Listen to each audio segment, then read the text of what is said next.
ವಿಜಯಪುರ ಶಾಸಕ ಬಸನಗೌಡ ಯತ್ನಾಳ್ ಒಡೆತನದ ಚಿಂಚೋಳಿಯ ಸಿದ್ದಸಿರಿ ಸಹಕಾರಿ ಸೌಹಾರ್ದ ನಿಯಮಿತ ಸಕ್ಕರೆ ಕಾರ್ಖಾನೆ ಆರಂಭಕ್ಕೆ ಅನುಮತಿ ನೀಡುವಂತೆ ಒತ್ತಾಯಿಸಿ ಹಿಂದೂ ಜಾಗೃತಿ ಸೇನೆಯ ಕಾರ್ಯಕರ್ತರು ರಕ್ತದಲ್ಲಿ ಪತ್ರ ಬರೆದು ಮನವಿ ಮಾಡಿದ್ದಾರೆ. ಕಲಬುರಗಿ ಜಿಲ್ಲೆಯ ಚಿಂಚೋಳಿಯಲ್ಲಿ ಸ್ಥಾಪಿಸಲಾದ ಸಿದ್ದಸಿರಿ ಸಕ್ಕರೆ ಕಾರ್ಖಾನೆ ರಾಜಕೀಯ ದುರುದ್ದೇಶದಿಂದ ಮಾಲಿನ್ಯ ನಿಯಂತ್ರಣ ಮಂಡಳಿ ಬಂದ್ ಮಾಡಿಸಿದೆ. ರಾಜಕೀಯ ಕೆಸರೆರಚಾಟದಿಂದ ಸ್ಥಳೀಯ ರೈತರಿಗೆ ಹಾಗೂ ಬಡ ಜನತೆಗೆ ಸಮಸ್ಯೆಗಳು ಉಂಟಾಗುತ್ತಿದೆ. ಹೀಗಾಗಿ ಸಕ್ಕರೆ ಕಾರ್ಖಾನೆಯನ್ನು ಪುನಃ ಆರಂಭಿಸುವಂತೆ ಒತ್ತಾಯಿಸಿ ಜಿಲ್ಲಾಧಿಕಾರಿಗಳಿಗೆ ರಕ್ತದಲ್ಲಿ ಪತ್ರ ಬರೆದು ಒತ್ತಾಯಿಸಿದ್ದಾರೆ. ಜಿಲ್ಲಾಡಳಿತ ನಿರ್ಲಕ್ಷ್ಯ ತೋರದೆ ಕೂಡಲೇ ಮನವಿ ಸ್ಪಂದಿಸಿ ರೈತರ ಅನುಕೂಲಕ್ಕಾಗಿ ಸಿದ್ದಸಿರಿ ಸಕ್ಕರೆ ಕಾರ್ಖಾನೆ ಆರಂಭ ಮಾಡಬೇಕು. ಇಲ್ಲವಾದರೆ ಹಿಂದೂ ಜಾಗೃತಿ ಸೇನಾ ಜಿಲ್ಲಾ ಘಟಕ ಹಾಗೂ ರೈತರ ನೇತೃತ್ವದಲ್ಲಿ ಉಪವಾಸ ಸತ್ಯಾಗ್ರಹ ನಡೆಸಲಾಗುವುದು ಎಂದು ಎಚ್ಚರಿಸಿದರು.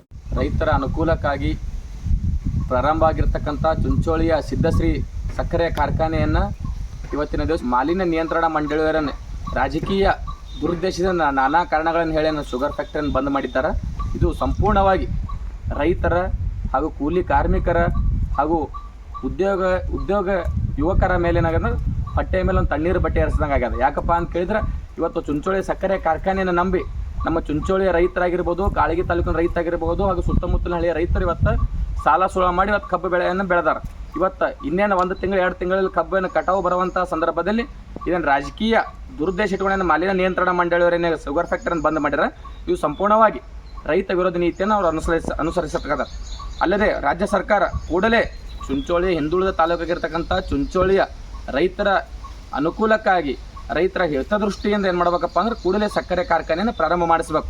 ಅಲ್ಲದೆ ಕಲಬುರಗಿ ಜಿಲ್ಲೆಯ ಮಾನ್ಯ ಜಿಲ್ಲಾಧಿಕಾರಿಗಳನ್ನು ಮನವಿ ಮಾಡ್ತಿದ್ದೀನಿ. ಏನಪ್ಪ ಅಂತ ಕೇಳಿದ್ರೆ ತಾವು ಕೂಡಲೇ ನಮ್ಮ ಕಲಬುರಗಿ ಜಿಲ್ಲೆ ಚಿಂಚೋಳಿ ತಾಲೂಕಿನ ಒಂದು ಶುಗರ್ ಫ್ಯಾಕ್ಟ್ರಿಗೆ ಮಧ್ಯ ಪ್ರವೇಶಿಸಿ ಯಾವುದೇ ಸಮಸ್ಯೆ ಇರಲ್ಲ, ಏನೇ ಸಮಸ್ಯೆ ಇರಲ್ಲ, ಕಾರ್ಖಾನೆಯದು ಯಾವುದೇ ಪರ್ಮಿಷನ್ ಆಗಿರ್ಬೋದು, ಏನೇ ಸಮಸ್ಯೆ ಇದ್ದರೂ ಕೂಡ ರೈತರ ಹಿತದೃಷ್ಟಿಯಿಂದ ತಾವೇ ಖುದ್ದು ಮಧ್ಯ ಪ್ರವೇಶಿಸಿ ಅವು ಪರ್ಮಿಷನ್ ಕೊಡಿಸೋದ್ರ ಮೂಲಕ ರೈತರಿಗೆ ಅನುಕೂಲ ಮಾಡಿಕೊಡಬೇಕು.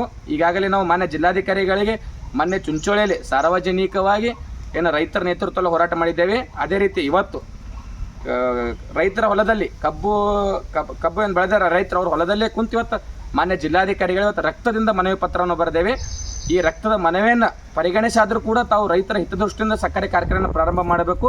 ಒಂದು ವೇಳೆ ನೀವೇನಾದರೂ ಪ್ರಾರಂಭ ಮಾಡದೇ ಹೋದರೆ ನಾವು ಚಿಂಚೋಳಿಯ ತಾಲೂಕು ತಹಸೀಲ್ದಾರ್ ಆಫೀಸ್ ಎದುರು, ಅಲ್ಲದೆ ಕಲಬುರಗಿ ಜಿಲ್ಲಾಧಿಕಾರಿ ಕಚೇರಿ ಎದುರು ರೈತರ ನೇತೃತ್ವದಲ್ಲಿ ಉಪವಾಸ ಸತ್ಯಾಗ್ರಹವನ್ನು ಕೊಡಬೇಕಾಗುತ್ತೆ ಅಂತೇಳಿ ಎಚ್ಚರಿಕೆಯನ್ನು ಕೊಡ್ತಾ ಇದ್ದೇವೆ.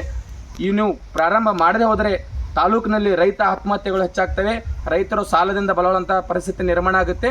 ಆದ ಕಾರಣ ರಾಜಕೀಯ ಯಾವುದೇ ಕಾರ್ಖಾನೆ ವಿಷಯದಲ್ಲಿ ಯಾವುದೇ ಪಾರ್ಟಿ ಪಕ್ಷ ಅಂತ ರಾಜಕೀಯ ಮಾಡಲಾರ್ದೇ ಕೂಡಲೇ ಅದನ್ನು ಮಧ್ಯಪ್ರವೇಶಿಸಿ ಸಕ್ಕರೆ ಕಾರ್ಖಾನೆ ಪ್ರಾರಂಭ ಮಾಡಬೇಕು. ಅದೇ ರೀತಿಯಾಗಿ ನಮ್ಮ ಜಿಲ್ಲೆಯಲ್ಲಿ ಸುಮಾರು 3 ಜನ ಮಂತ್ರಿಗಳಿದ್ದರೂ ಕೂಡ ತಾವು ಈ ಸಕ್ಕರೆ ಕಾರ್ಖಾನೆ ಬಗ್ಗೆ ಕಿಂಚಿತ್ತು ಧ್ವನಿ ಎತ್ತಾ ಇಲ್ಲ. ಆದ ಕಾರಣ ಮಾನ್ಯ ಉಸ್ತುವಾರಿ ಸಚಿವರಾಗಿರ್ಬೋದು, ಅದೇ ರೀತಿ ಪಕ್ಕದ ಜಿಲ್ಲೆಯ ವೈದ್ಯಕೀಯ ಸಚಿವರಾಗಿರ್ತಕ್ಕಂಥ ಶರಣಪ್ರಕಾಶ್ ಪಾಟೀಲ್ರಾಗಿರ್ಬೋದು, ಅದೇ ರೀತಿ ನಮ್ಮದೇ ಮತಕ್ಷೇತ್ರ ಲೋಕಸಭಾ ಮತಕ್ಷೇತ್ರ ಬರತಕ್ಕಂತಹ ಲೋಕಸಭಾ ಮತಕ್ಷೇತ್ರದ ಅಭ್ಯರ್ಥಿ ಆಗಿರ್ತಕ್ಕಂಥ ಸಾಗರ್ ಖಂಡ್ರವರ ತಂದೆ ಈಶ್ವರ ಖಂಡ್ರೆ ಆಗಿರ್ಬೋದು, 3 ಸಚಿವರಿಗೆ ವಿನಂತಿ ಮಾಡ್ತಾ ಇದ್ದೇನೆ. ತಾವು ಕೂಡ ರಾಜಕೀಯ ಮಾಡದೇನೆ ಸಕ್ಕರೆ ಕಾರ್ಖಾನೆ ರೈತರ ಅನುಕೂಲಕ್ಕಾಗಿ ಸಕ್ಕರೆ ಕಾರ್ಖಾನೆ ಪ್ರಾರಂಭ ಮಾಡಬೇಕಂತ ಮನವಿ ಮಾಡ್ಕೊಳ್ತಾ ಇದ್ದೀನಿ.